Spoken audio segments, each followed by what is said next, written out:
Hi guys! So ito ang ulam namin ngayon, ginisang repolyo with fish. So hindi na kami nagluto ng iba pa kasi madali ang ulam dahil malapit na ang lunch. So ito na lang yung niluto namin since na lahat naman kami kumakain ng ginisang repolyo.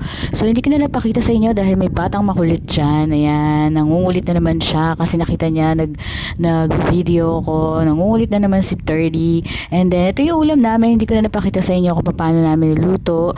Ito yung fish, masarap siya. And then, ginisang repolyo. So, yun guys, kayo, anong lunch nyo? Kung meron kayong suggestion, comment nyo lang below. Follow me. Guys, pwede na ako makatanggap ng star. So, maraming salamat. Happy eating guys. And enjoy your lunch. So, sana mas masarap ang ulam nyo. Pero masarap tong repolyo ha. Favorite ko yan eh. Kayo guys, anong favorite nyong kainin for lunch? Ano bang gusto nyo? Yung madali ang luto o talagang extra effort pa talaga yung luto nyo? Yun lang guys. Happy eating. Bye!